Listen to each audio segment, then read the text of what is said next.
बिस्मिल्लाहिर्रहमानिर्रहीम अस्सलाम वालेकुम की हाल है ਤੁਹਾਡਾ मैं ਤੁਹਾਡਾ ਆਪਣਾ ਉਬੈਸ਼ ਅੱਜ ਹਾਂ ਇੱਕ ਨਵੇਂ ਵਲੌਗ ਦੇ ਨਾਲ ਤੁਹਾਡੀ ਖਿਦਮਤ 'ਚ ਹਾਜ਼ਰ ਹਾਂ। ਉਮੀਦ ਕਰਦਾ ਕਿ ਤੁਸੀਂ ਸਾਰੇ ਵੀ ਠੀਕ ਹੋਵੋਗੇ ਤੇ ਮੈਂ ਵੀ ਅੱਲਾਹ ਦੇ ਫਜ਼ਲ ਦੇ ਨਾਲ ਠੀਕ ਹਾਂ। ਤੇ ਇਹ ਦੇਖੋ ਜੀ ਆ ਮੇਰੇ ਆਸੇ-ਪਾਸੇ ਬੈਠੀਆਂ ਨਹੀਂ ਚੜੇਲਾਂ।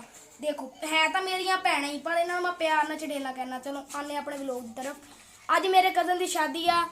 ਉਹ ਕਜ਼ਨ ਹੈਗਾ ਮੇਰੇ ਤੋਂ 15 ਸਾਲ ਵੱਡਾ ਹੀ ਆ। ਇਹ ਨਾ ਸਮਝੋ ਕਿ ਛੋਟਾ ਵਾ ਵੱਡਾ ਹੀ ਆ। ਤੇ ਕਿ ਅੱਜ ਉਹਦੀ ਹੈਗੀ ਆ ਮਹਿੰਦੀ ਤੇ ਜੀ ਆਪਾਂ ਫੁੱਲ ਇੰਜੋਏ ਕਰਨਾ ਵਾ। ਤੇ मैं भी तैयार हो गया वहाँ, ਵੱਡੇ भी तैयार हो गया, छोटे भी तैयार हो गया। मैं कुछ बच्चे ਤੁਹਾਨੂੰ ਵਿਖਾ ਦਿੰਨਾ ਵਾ। 1 2 3 4 5 6 7 8 ਸਾਰੇ ਬਹੁਤ ਹੀ ਪਿਆਰੇ ਲੱਗ ਰਹੇ ਆ। ਪਰ ਥੋੜਾ ਜਿਹਾ ਮੈਂ ਵੀ ਤਾਂ ਪਿਆਰਾ ਲੱਗ ਹੀ ਰਿਹਾ ਵਾਂ। ਤੁਸੀਂ ਕਮੈਂਟ 'ਚ ਜਾ ਕੇ ਮੈਨੂੰ ਲਾਜ਼ਮੀ ਦੱਸਣਾ ਵਾ ਇਹ ਸਾਰੇ ਪਿਆਰੇ ਲੱਗ ਰਹੇ ਆ ਜਾਂ ਮੈਂ ਪਿਆਰਾ ਲੱਗ ਰਿਹਾ ਵਾਂ। ਤੇ ਆਜੋ ਹੁਣ ਆਪਾਂ ਚੱਲੀਏ ਆਪਣੀ ਮਹਿੰਦੀ ਦੀ ਤਰਫ। ਫੁੱਲ ਇੰਜੋਏ ਕਰਨਾ ਵਾ, ਫੁੱਲ ਫਟਾ ਹੁਣ ਨਾ ਮੈਂ ਉਸ ਜਗ੍ਹਾ ਤੇ ਆ ਗਿਆ ਜਿੱਥੇ ਮਹਿੰਦੀ ਦਾ ਫੰਕਸ਼ਨ ਰੱਖਿਆ। ਤੇ ਆਜੋ ਤੁਹਾਨੂੰ ਮੈਂ ਦੱਸਾਂ ਵੀ ਉੱਥੇ ਕਿਵੇਂ ਦਾ ਸਟੇਜ ਬਣਿਆ ਹੋਇਆ। ਅੱਜ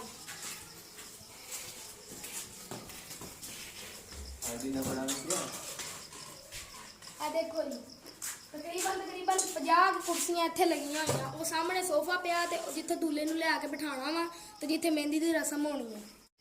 ਤਕਰੀਬਨ 50 ਕੁਰਸੀਆਂ ਲੱਗੀਆਂ ਹੋਈਆਂ ਤੇ ਨਾ ਕੁਰਸੀਆਂ ਵੀ ਬਹੁਤ ਮੁਲਾਇਮ ਬੈਠਣ ਵਾਸਤੇ VIP ਸੋਫਟ। ਤੇ ਇਹ ਦੇਖੋ ਜੀ ਢੋਲ ਵੀ ਆਇਆ ਪਿਆ ਵਾ ਤੇ ਨਾਲੇ ਸਾਡੇ ਢੋਲ ਜੀ ਵੀ ਆਏ ਪਏ ਆ ਤੇ ਉਹ ਬੈਠੇ ਰੋਟੀ ਖਾ ਰਹੇ ਆ ਅਲੀ ਬਾਈ ਤੇ ਉਹਨਾਂ ਦਾ ਅੱਬੂ। ਤੇ ਢੋਲ ਅਗਰ ਉਹਨਾਂ ਕੋ ਨਹੀਂ ਸਹੀ ਵੱਜਿਆ ਤੇ ਫਿਰ ਅਸੀਂ ਉਹਨਾਂ ਨੂੰ ਵਜਾਉਣਾ ਹੈ। ਆਓ ਮੇਰੇ ਨਾਲ ਹੁਣ ਜ਼ਰਾ ਸੋਫਾ ਵੇਖੀਏ ਕੈਸਾ ਲੱਗ ਰਿਹਾ ਵਾ। ਆਇਓ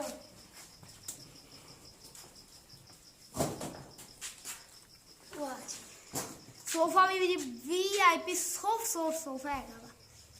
ते जी आ मेरा एक कज़न है जी उन्हें बहुत शौक है वीडियो चाहने का। उन्हें मैं बुला रहा वा।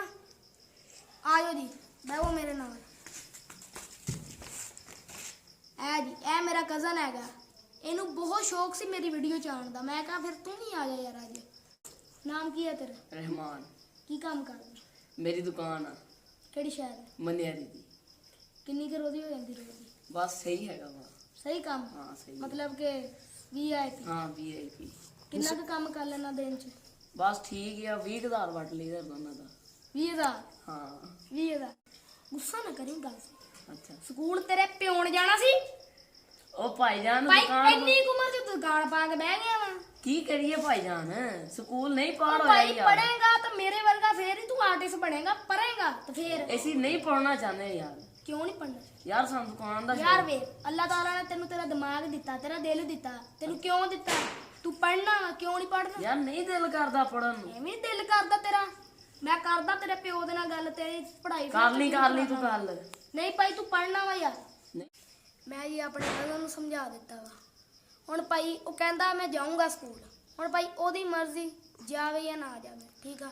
ਤੇ ਇੱਕ ਗੱਲ ਯਾਰ ਸੋਫਾ ਬਹੁਤ ਹੀ ਨਰਮ ਆ। ਤੁਸੀਂ ਮੈਨੂੰ ਨਾ ਕਮੈਂਟ 'ਚ ਜਾ ਕੇ ਜ਼ਰੂਰ ਦੱਸਣਾ ਵੀ ਤੁਹਾਨੂੰ ਉਹ ਸੋਫਾ ਕੈਸਾ ਲੱਗਾ ਵਾ। ਮੈਨੂੰ ਤਾਂ ਬਹੁਤ VIP ਲੱਗ ਰਿਹਾ ਵਾ। ਨਾਲੇ ਇਹਦੀ ਬਣਾਵਟ ਵੀ ਕੁਛ ਐਸੀ ਹੋਈ ਆ ਬਹੁਤ VIP ਬਣਿਆ ਹੋਇਆ ਵਾ। ਇਹਦੇ ਉੱਤੇ ਬਿਠਾ ਕੇ ਨਾ ਅਸੀਂ ਜੀ ਦੂਲੇ ਨੂੰ ਮਹਿੰਦੀ ਲਾਣੀ ਆ ਤੇ ਵਾਰੀ ਜਿਹੜੀ ਰਸਮ ਦੂਲੇ ਦੀ ਆ ਨਾ ਉਹ ਪੂਰੀ ਕਰਨੀ ਹੈਗੀ ਆ। ਤੇ ਤੁਸੀਂ ਦੇਖ ਸਕਦੇ ਆ ਕਿੱਡਾ VIP ਇੰਤਜ਼ਾਮ ਕੀਤਾ ਹੋਇਆ ਵਾ। ਤੇ ਜੀ ਗੱਲ ਪਿੰਡਾਂ ਦੇ ਜਿਹੜੇ ਜ਼ਿਆਦਾਤਰ ਫੰਕਸ਼ਨ ਆ ਨਾ ਉਹ ਘਰਾਂ 'ਚ ਹੀ ਹੁੰਦੇ ਆ ਕਿ ਉਹ ਜ਼ਿਆਦਾ ਹਾਲ ਬੁਕਿੰਗ ਨਹੀਂ ਕਰਾਉਂਦੇ। ਤੇ ਨਾਲੋਂ ਪਿੰਡਾਂ ਦਾ ਜਿਹੜਾ ਮਾਹੌਲ ਆ ਨਾ ਉਹ ਸ਼ਹਿਰ ਦੇ ਮਾਹੌਲ ਤੋਂ ਬਹੁਤ VIP ਹੁੰਦਾ ਵਾ। ਤੇ ਨਾਲ ਜਿਹੜਾ ਪਿੰਡ ਦੇ ਅੰਦਰ ਜਿਹੜਾ ਫੰਕਸ਼ਨ ਕਰਨ ਮਹਿੰਦੀ ਦਾ ਜਾਂ ਜਿਹੜਾ ਵੀ ਕੋਈ ਫੰਕਸ਼ਨ ਹੁੰਦਾ ਵਾ ਗੈਟ ਟੂ ਗੈਟ ਕਰਨ ਦਾ ਇੰਨਾ ਮਜ਼ਾ ਜਿਹੜਾ ਨਾ ਉਹ ਸ਼ਹਿਰ ਦੇ ਵਿੱਚ ਨਹੀਂ ਆਉਂਦਾ, ਨਾ ਹੀ ਕਿਸੇ ਹਾਲ ਦੇ ਵਿੱਚ ਆਉਂਦਾ।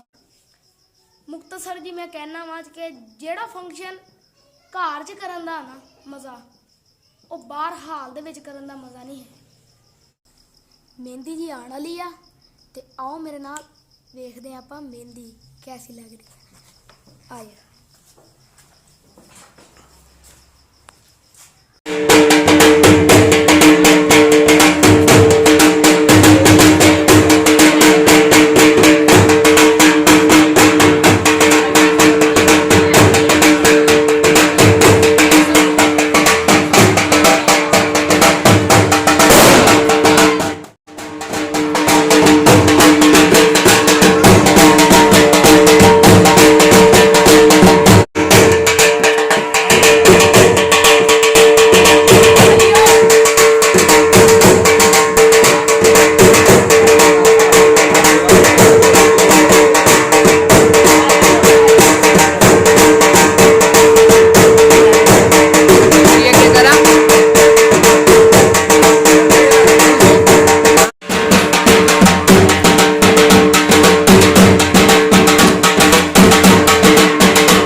ਮਹਿੰਦੀ ਦਾ ਫੰਕਸ਼ਨ ਤੇ ਹਲੇ ਚੱਲ ਰਿਹਾ ਜੀ।